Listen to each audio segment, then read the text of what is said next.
안녕하세요. 김다니엘입니다. 제가 회계를 통한 그 성으로 가는 과정을 간증했더니만은 난 휴고 신부가 되기 글렀다면서 자포자기하는 그런 사람도 아마 들어 있었던 것 같습니다. 그런데 제가 우연히 다른 채널을 보다가 휴고 신부 되는 간증을 보았는데요. 제 경우보다도 훨씬 더 어려운 것으로 그렇게 그 사람은 간증을 하고 있었습니다. 그 사람의 간증대로라면요. 크리스찬 10,000명 중에 한 명도 휴고 신부가 나오지 않는 것으로 그렇게 그 사람은 간증을 하고 있었습니다.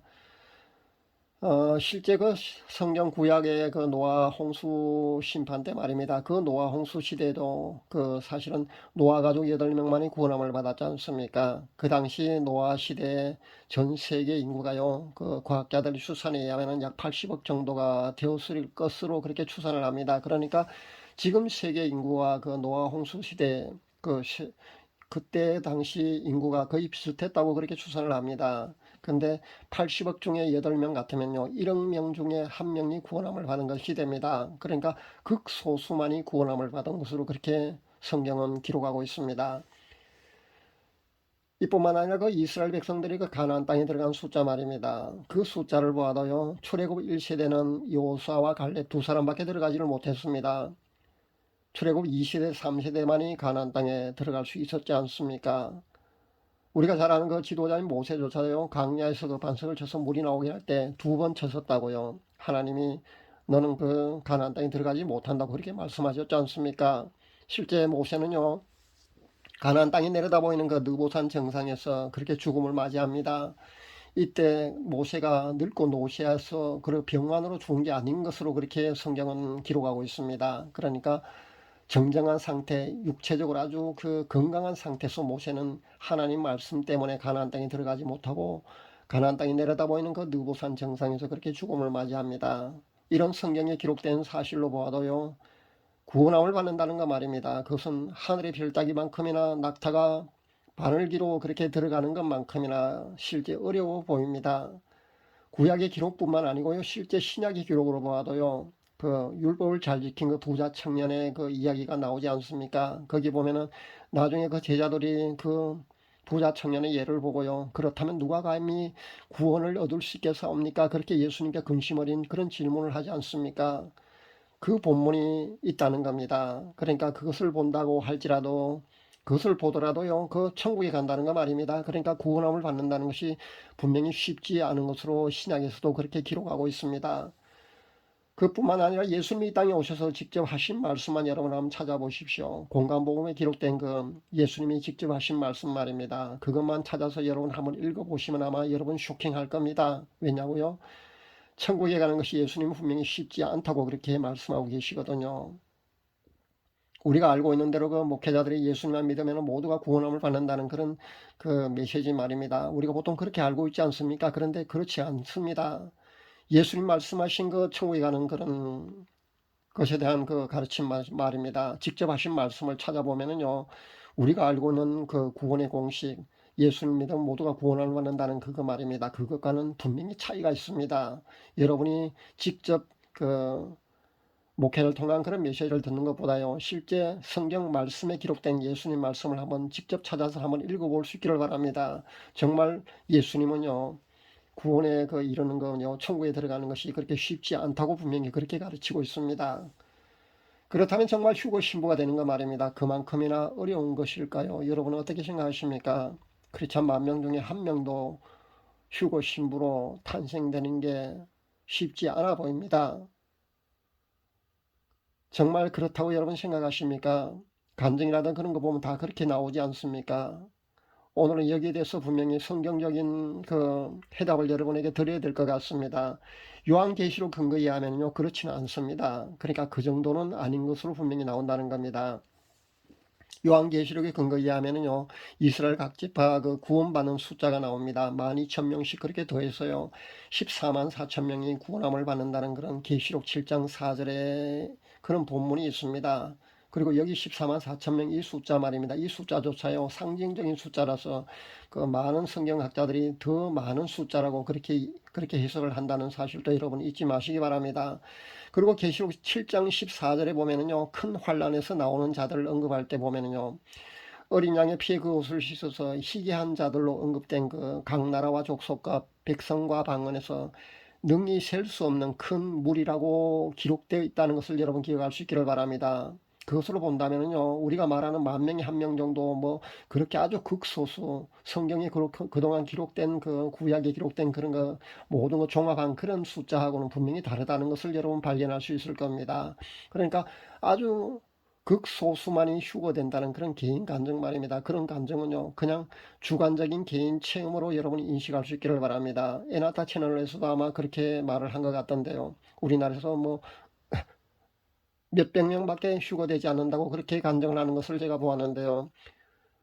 저는 정작 본인은 휴거 신부로 확정받았는지가 참 궁금합니다. 물론 휴거 신부는요, 직통 계시자라고 휴거되는 것도 아니고요, 성령님과 소통하는 사람이라고 해서 모두 휴거되는 것은 분명히 아닐 겁니다. 치유 사역을 한다고 해서 휴거되는 것도 아닐 테고요.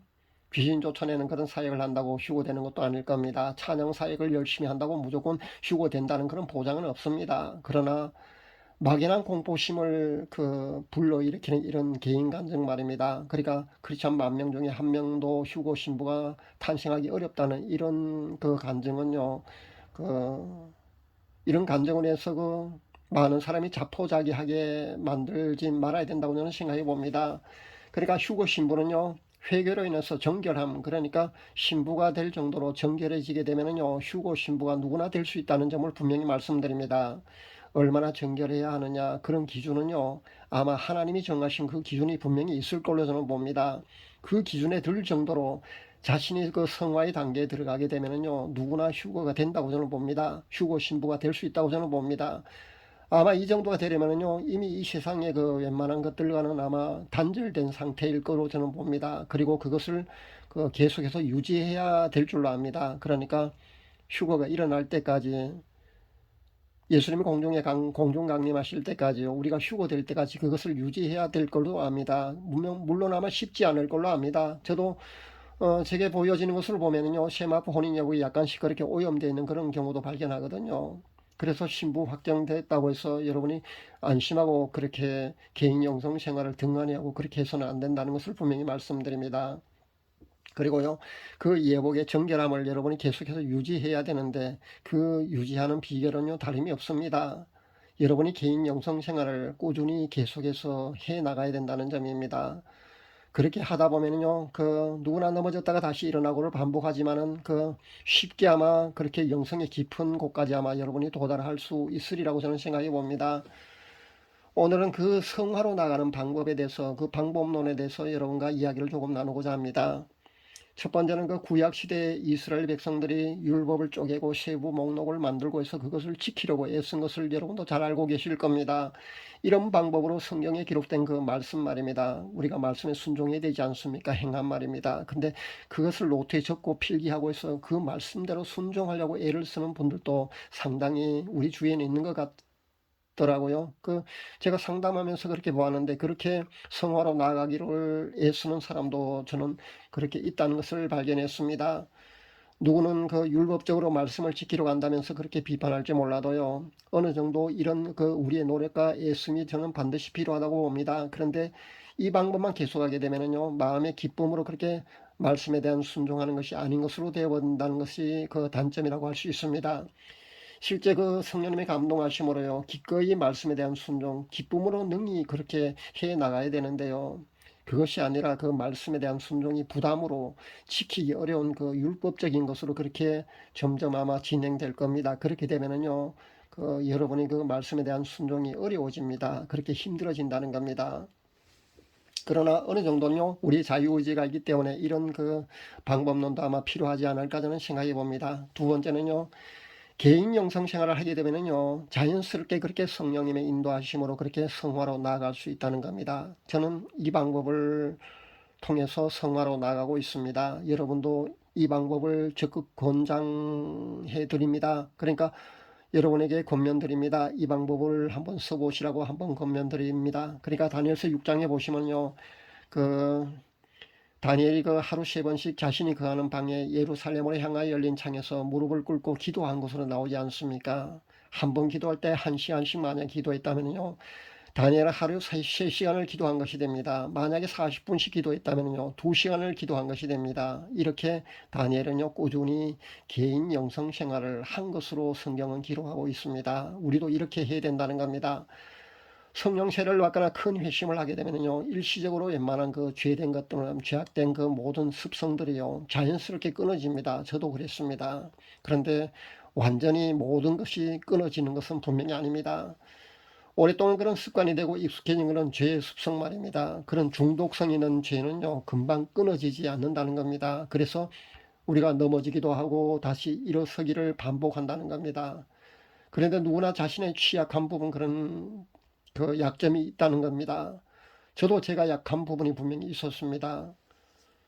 저는 그 큰 회심을 통해서 회개로 한 3년간 그렇게 눈물을 흘리며 기도할 때 말입니다. 그렇게 회개로 나아갈 때 말입니다. 그런 성화의 과정을 거치는 과정 속에서요, 본능까지도 금방 희미해졌습니다. 그러니까 큰 회심을 통해서 금방 희미해지더라는 겁니다. 그러니까 일시적으로 금방 여러분이 변화가 될 수 있을 겁니다. 성화의 어느 단계까지는 그렇게 금방 갈 수가 있습니다. 그런데 저는 그 언어, 그러니까 말에 관한 부분이 그 가끔씩 실수를 하는 것을 제가 발견을 했습니다.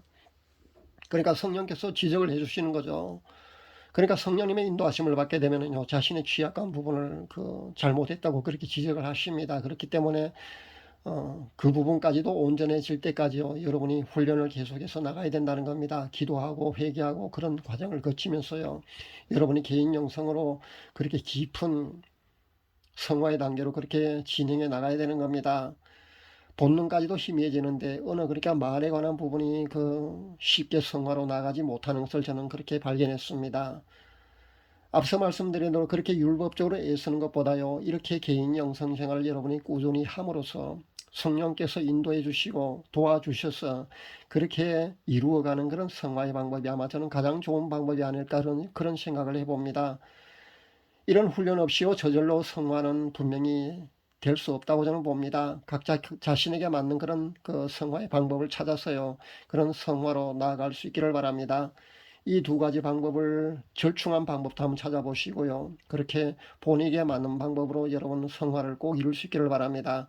각자 본인에 맞는 그런 방법을 찾아서요, 그렇게 성화로 여러분, 깊은 성화로 여러분 나아갈 수 있기를 권면드립니다. 그 옛날에 그 우리네 할머니 어머니들 중에는요, 새벽에 일찍 일어나서 그렇게 차가운 예배당에 그 꿇어 엎드려서 눈물 흘려서 그렇게 새벽 기도하고, 집에 와서는 물기로 밥 지으면서요, 부엌에서 아궁이에 그 불을 지피면서 부지깽이를 두드리면서 그렇게 찬양하고 기도했지 않습니까? 그렇게 해서도 성화로 나가서 천국에 들어가신 분들이 여러 있었다고 저는 봅니다. 마찬가지로 할아버지 아버지들 중에도요, 지게를 지고 땔감을 해오면서 지게장단에 찬양하고 밭고랑을 매면서 찬양하고 기도하면서 밤에 그 호롱불 밑에서 그렇게 말씀을 보면서 그렇게 성화의 깊은 곳까지 그렇게 도달한 사람들도 상당히 많았다고 저는 생각해 봅니다. 지금처럼 물질 문명이 그런 고도로 발달한 그런 세상에 살다 보니까요, 그 예전과는 다르게 온통 자극적이고 더 많은 그런 죄악 속에 우리가 노출되는 그런 환경입니다. 아마 옛날에는 그런 환경보다가요, 어, 지금의 환경보다 옛날이 아마 더 성화로 나아가기가 더 쉬운 환경이었지 않나 저는 그렇게 생각해 봅니다. 그런데 우리의 먼저 믿는 그 선조들은요, 믿음의 선조들은요, 그렇게 해서 천국에 갈 수 있었다는 겁니다. 늘 말씀드립니다만 휴고 신부가 저절로 되는 것은 분명히 아닙니다. 저는 늘 그렇게 강조를 합니다. 휴고 신부는요, 저절로 되는 것이 분명히 아닙니다. 분명히 자신의 회개로 자신의 그 영혼이 하나님이 정하신 그 휴거 신부의 기준에 합당한 정결함, 그러니까 그 정도 단계의 성화에 이르러야만이 휴거 신부로 확정받을 수 있습니다. 그 다음은요, 회개의 생활로 인해서 개인 영성 생활을 꾸준히 함으로써 그 단계를 여러분이 계속해서 유지해야 된다는 점을 여러분 잊지 마시기 바랍니다. 순간순간 여러분이 그 혼인예복 말입니다, 더러워지기도 하고요, 여러분이 아마 시험을 통과해야 할 겁니다. 그래야만 여러분의 영의 나이가 많아지거든요. 근데 시험을 통과하지 못하면요, 여러분의 영의 나이가 강등된다는 것을 잊지 마시기 바랍니다. 그리고 여러분의 그 예복이 만약에 회개를 그 지속적으로 생활 속에서 하는 그 회개 생활화가 되어 있지 않으면요, 여러분의 예복이 자꾸 더러워집니다. 근데 날마다 그 두루마기를 빠는 작업, 그러니까 회개를 하지 않게 되면은요, 여러분의 예복이 만약에 많이 더러워지게 되면은요, 그 예복이 벗겨질 수도 있다는 것을 여러분 잊지 마시기 바랍니다. 선줄로 생각하는 자는 넘어질 수도 있다는 사실을 여러분 꼭 명심할 수 있기를 바랍니다. 참 제 구독자분 가운데 가끔씩 어떤 채널을 제게 소개해주는 그런 경우도 저는 있습니다. 그래서 제가 한번 그 채널에 들어가 보는 경우도 있습니다. 그런데 어떤 채널에 보니까요, 자신이 중보기도 해주면은 그 세마포 옷을 입게 해준다는 그런 이야기를 하는 것도 제가 발견했습니다. 근데 구원은 말입니다. 휴거는요, 자신의 믿음으로 된다는 거 잊지 마시기 바랍니다. 그것이 진리입니다. 내가 기도해서 다른 사람이 휴거 신부가 되게 한다는 거 말입니다. 그 상당히 위험한 메시지입니다. 위험한 가르침이라는 것을 여러분 꼭 명심할 수 있기를 바랍니다. 내가 믿음이 뛰어나서 내 남편이, 내 아내가, 내 자녀가 구원함을 받을 수 있고 휴거될 수 있으면 얼마나 좋겠습니까? 그런데 그렇지 않습니다. 또 자신이 기도하면 천사가 내려와서 그 사람의 인을 쳐준다고 그렇게 주장하는 사람도 제가 보았습니다. 아마 예전에 그 서사라 목사가 자신의 집회에 참석하면은 뭐 천사가 와서 사람에게 인을 치고 다닌다고 그렇게 아마 주장을 한 걸로 압니다. 그런데 이와 비슷하게 또 자신이 기도하게 되면은요, 자신이 중보하게 기도하게 되면은 세마포 혼인 예복이 입혀진다고 그렇게 그 가르치는 곳도 있는 것을 제가 발견했는데요. 그런 사명이 자신에게 뭐 있다고 주장하기도 하는 것을 보는데요. 그건 모두가 그 위험한 가르침이라는 것을 분명히 말씀드립니다.